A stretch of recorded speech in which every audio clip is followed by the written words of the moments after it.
Look at the Amachu Bridge in Bhutan. So let's start to reach the Amachu Bridge. আমরা এখন জয়গা পেরিয়ে ভুটানের ভিতরে ঢুকেছি। এটা ভুটানের petrol pump, Bharat petroleum pump. অর্থাৎ জয়গা ভুটানের যে গেটটা আছে, সেই গেটটা ঢুকলেই প্রথম যে ডান দিকে যে পেট্রোল পাম্পটা পড়ে সেটাই হচ্ছে ভারত পেট্রোলিয়াম পাম্প। এটা ভুটানের ভিতরে অবস্থিত। আমরা এখান থেকে আমরা চলে যাব আমাচু ব্রিজের উদ্দেশ্যে। কিন্তু এখানে রাস্তাঘাট ট্রাফিক নেই, কিন্তু পার্কিং এর জায়গা একদমই নেই। দেখতে পাচ্ছ আমি পার্কিং করার চেষ্টা করছি, কারণ এখান থেকে আমার মিসেস এবং ছেলে মেয়ে এখান থেকে উঠবে, তাদেরকে উঠাবো। যে গাড়িটা পার্কিং করবো সেই পার্কিং এর একদমই স্পেস নেই। আমি চেষ্টা করছি কোথায় গাড়িটা পার্কিং করা যায়। দেখতেই পাচ্ছ রাস্তাঘাট তোমরা কিরকম পরিষ্কার পরিচ্ছন্ন, কিন্তু পার্কিং এর জায়গা নেই। এই যে একটু আগালেই বাদিকে পড়ছে ইমিগ্রেশন টানেল, যেখান দিয়ে পথচারীরা ভারত থেকে ইন্ডিয়াতে প্রবেশ করে, আবার এই টার্মিনাল দিয়েই হেঁটে বাইরে বের হয়ে যায়, অর্থাৎ ভুটান থেকে ইন্ডিয়াতে প্রবেশ করে। অর্থাৎ বাদিকে আমাদের ইমিগ্রেশন সেন্টার। যারা ভুটানে আশেপাশে ঘুরতে চাও আমার মতো, তারা গাড়ি নিয়ে আসতে পারো, কিন্তু গাড়িতে শুধু ড্রাইভারই শুধু গাড়ি নিয়ে অ্যালাউ হয়। আর গাড়ির যারা প্যাসেঞ্জার থাকে তাদেরকে এই টার্মিনাল দিয়ে, অর্থাৎ ইমিগ্রেশন টার্মিনাল দিয়ে ভোটার কার্ড এবং ছেলে মেয়েদের বার্থ সার্টিফিকেট দেখিয়ে প্রবেশ করতে হয়। কখনো কখনো ওরা 10 রুপিস পার হেড চার্জ করে, আবার কখনো করে না। হ্যাঁ, ডিপেন্ডেন্ট অন দেম। তা আমি চেষ্টা করছি, কোথাও গাড়ি রাখার জায়গা নেই। আর প্রত্যেকটা রোডই প্রায় ওয়ান ওয়ে, অর্থাৎ ব্যাক করে আমি যেতে পারছি না। আমাকে পুরোটা ঘুরিয়ে নিয়ে আবার প্রথম যেখান থেকে আমরা পেট্রোল পাম্প থেকে আমরা বাদিকে ঢুকেছিলাম আবার সেখানে চলে যেতে হবে। তো যা বলছিলাম আমি, যে তোমরা যদি আসতে চাও গাড়ি নিয়ে আসতে পারো। গাড়ি নিয়ে যে ড্রাইভার প্রবেশ করবে, প্রবেশের মুখে অর্থাৎ ভুটান গেটটাতে, জয়গাঁ যে ভুটান গেট আছে, দেখো এর ডান দিকে কি আছে। ডান দিকে কিন্তু আমি যেতে পারছি না, কারণ ওইখানে মেনশন করা আছে ওখানে যাওয়া যাবে। এই রোড দিয়ে আমাদের যেতে হবে বাঁ দিকে। তো খুব লক্ষ্য রাখবে যে কোথায় কোথায় ওয়ান ওয়ে আছে। ওয়ান ওয়ে অ্যাভয়েড করলে কি হবে সেটা আমি জানি না, কিন্তু নিশ্চয়ই কোনো বড়সড় পানিশমেন্ট হতে পারে। তো যা বলছিলাম যে ড্রাইভার আসতে পারবে, যে ড্রাইভার যখন জয়গাঁ দিয়ে ভুটান গেট পার হবে, তখন ওইখানকার যে ভুটানের সিকিউরিটি গার্ডটা থাকে তারা টোকেন দিবে। সেই টোকেনটা নিয়ে ভিতরে প্রবেশ করতে হবে, এবং টোকেনটার একটা 24 ঘন্টা পর্যন্ত ভ্যালিড থাকে, এবং 24 ঘন্টার মধ্যে আমাদের এক্সিট হতে হবে। এবং এক্সিট হওয়ার নিয়ম হচ্ছে ওই টোকেনটা ইমিগ্রেশন কাউন্টারে এসে এক্সিট একটা সিল দিবে, সেই সিল নিয়ে আমাদের বের হতে হবে। এবার আমরা দেখো ভুটান গেট থেকে সোজাসুজি যে রাস্তা চলে যাচ্ছে সেই রাস্তা দিয়ে আমরা যাচ্ছি। কিছু দূর আগালে একটা মোড় পড়বে, আমরা বাঁ দিকে চলে যাব আমাচু ব্রিজের দিকে। এখান থেকে আমাচু ব্রিজ প্রায় 9 থেকে 10 কিলোমিটার রাস্তা, খুবই সুন্দর রাস্তা। তা আমরা চলছি টুয়ার্ডস দ্য আমাচু ব্রিজ। তাহলে ড্রাইভার গাড়ি নিয়ে সহজে প্রবেশ করতে পারবে। প্রবেশ করার সময় ড্রাইভার ভোটার কার্ড দেখালে একটা স্লিপ ইস্যু করবে, সেই স্লিপটা নিয়ে প্রবেশ করবে, এবং 24 ঘন্টার মধ্যে তাকে বের হতে হবে।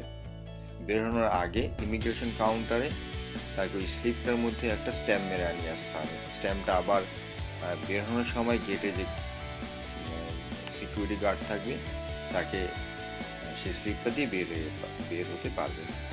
আর যারা নাকি সাথে যারা আসবে তারা ওই ইমিগ্রেশন কাউন্টার দিয়ে প্রবেশ করবে, ভোটার কার্ড এবং ছেলে মেয়েদের বার্থ সার্টিফিকেট দিয়ে প্রবেশ করবে এবং বের হবে। গাড়িতে বের হতে পারবে না, তারা যেইভাবে ঢুকেছিল ইমিগ্রেশন দিয়ে ঠিক একইভাবে ইমিগ্রেশন দিয়ে এক্সিট হবে, আর ড্রাইভার গাড়ি নিয়ে ভিতরে ঢুকবে এবং সেই গেট দিয়েই বের হয়ে যাবে। তো এই চলছে যে কিছু দূর তুমি রাস্তাটা ফলো করো, তারপরে আমরা ডান দিকে ঘুরে যাব। ডান দিকে যাওয়ার পরে একটু আগালেই 1-150 মিটার গেলেই আবার বাঁদিকে টার্নিং নিলাম, আরো 100-200 মিটার পরে আবার এই যে আমরা বাঁদিকে টার্নিং নেব। বাঁদিকে রাস্তাটা খুবই সুন্দর, সামনে দেখা যাচ্ছে বিশাল বিশাল পাহাড়। আসলে এখানে একটা বিশাল একটা নদী আছে, সেই নদী থেকে মানে মেবি পাথর টাথর তোলা হয়। এই সামনেই ডান দিকে বাঁদিকে একটা ব্রিজ আছে, লোহার একটা আর্ক আকারের ব্রিজ আছে, তোমরা দেখতে পাচ্ছ ব্রিজ। এই যে ব্রিজটা, এটা পার করে আমাদের চলে যেতে হবে। তা চলতে থাকো, আমাদের সাথে থাকো, তোমরা দেখো জায়গার বর্ডারের পার হয়ে যে ভুটানের ভিতরের সৌন্দর্য তোমরা উপলব্ধি করতে পারবে। রাস্তাঘাট নিট অ্যান্ড ক্লিন। এখানে আমরা জিজ্ঞাসা করেছিলাম কোথায় যেতে হবে, আমাদের এখন ডান দিকে যেতে হবে। ডান দিকে সোজা চলে যাব আমরা, অর্থাৎ এই যে কাঁচা রাস্তা দেখা যাচ্ছে এদিক দিয়ে যাবো না, আমরা এই ডান দিকের গলি রাস্তা দিয়ে সোজা চলে যাব up to 9 kilometre, 8 to 9 kilometre, এবং আমরা আমাচুর ব্রিজে পৌঁছাবো। আমাচুর ব্রিজটা খুবই সুন্দর দেখতে। আমাচুর ব্রিজের পাশে একটা হ্যাঙ্গিং ক্যাবেল দিয়ে তৈরি একটা ব্রিজ আছে, এবং সেখানে প্রচন্ড হাওয়া বইছে, আর ওখানকার জল neat and clean, crystal clear. So enjoy the journey with us. সম্পূর্ণ রাস্তাটা তোমরা ফলো করো, তাহলে পরে তোমরা সহজেই পৌঁছে যেতে পারবে কাউকে কিছু জিজ্ঞাসা না করে।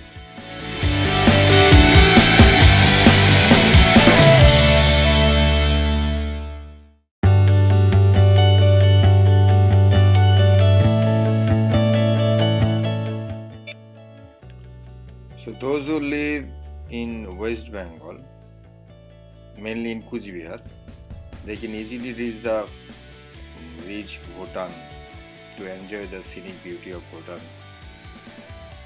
You can see a beautiful mountain, beautiful road,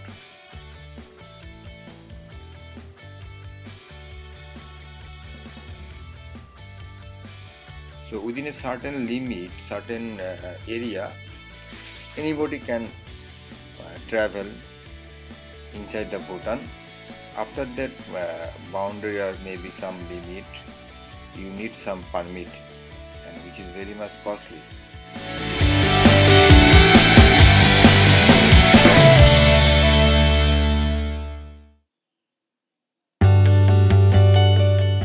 So here the road is okay, but some lane are constructed.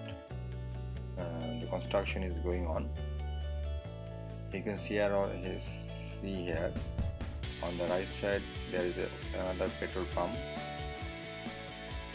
Road is I think the work is in progress.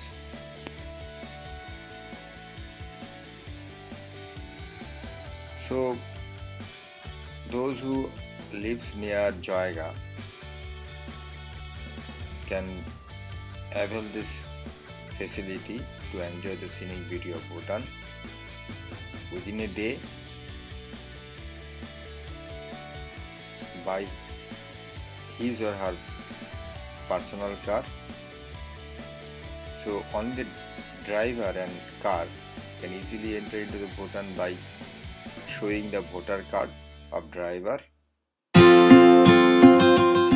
at the Joyga Bhutan gate. The Bhutan security or maybe police, they will issue a slip to the driver, and with the slip they can travel a certain portion of the Bhutan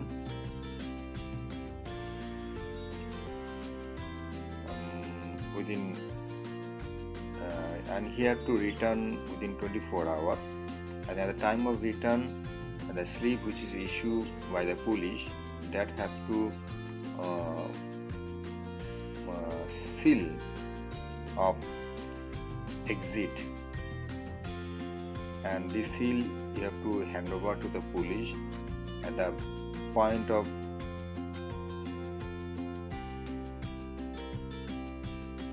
exit at the gate of Bhutan.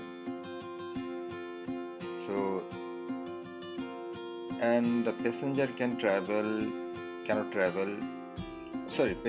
enter Bhutan by a car, but they can avail the car after entering to the Bhutan. Initially they have to come, those are co-passenger of the car. They have to enter through the immigration tunnel, showing the voter card and for child birth certificate.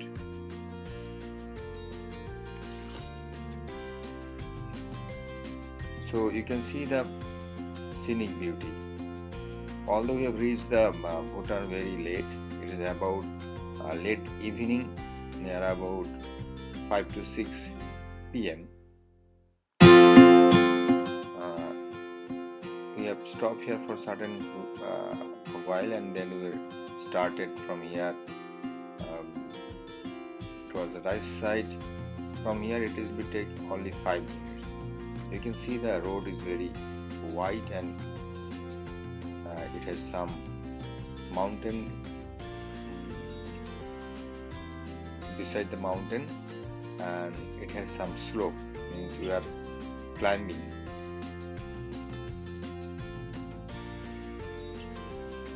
तो आप देख सकते हैं बहुत ही अच्छा लग रही है रोड को। तो जो लोग भूटान का अगल बगल घूमना चाहते हैं वो लोग भूटान का अंदर आ सकते हैं। वोटर कार्ड चाहिए, बच्चों लोगों का बर्थ सर्टिफिकेट चाहिए, इधर आधार कार्ड नहीं चलते, ठीक है। So keep in mind, those who are traveling, try to enter into the Bhutan should carry voter card. Aadhaar card does not valid here.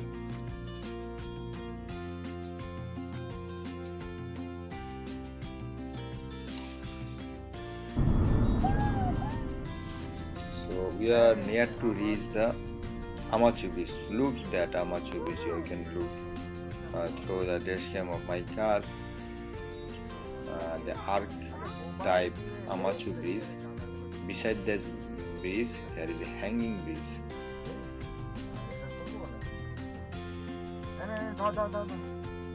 Amachu Beach, দেখো দেখা যাচ্ছে Amachu Beach। কেমন লাগছে দূর থেকে দেখতে? অনেকটা যেমন আমাদের শ্যাবক ব্রিজ, ঠিক তার উল্টাটা। এই আর্কগুলো দিয়ে ব্রিজটা হ্যাঙ্গিং করা আছে, তার পাশে আরেকটা ছোট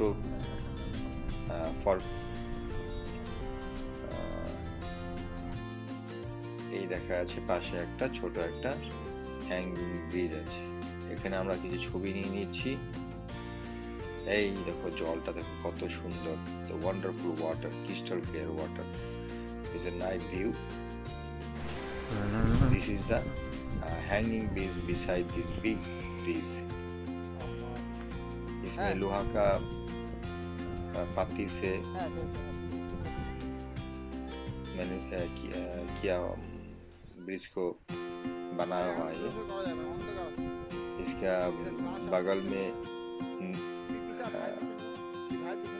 स्टील का नेट है, जाली है, तो गिरने का कोई खतरा नहीं है। लेकिन इसमें बहुत सी विंड है, विंडी वेदर, बहुत ही कोल्ड है। तो कैसा लगा अमाचू बीच? फिर और एक दिन जाएंगे दिन में, तब इससे अच्छे से वीडियो बना सकते हैं, अच्छे से आपको दिखाएंगे। आपको अच्छा लगे तो जरूर लाइक एंड शेयर करना। इस पे बारे में अच्छे से दिन में वीडियो चाहिए तो कमेंट करना, ठीक है, तो हम देने का ट्राई करेंगे। Thank you for watching, have a nice day.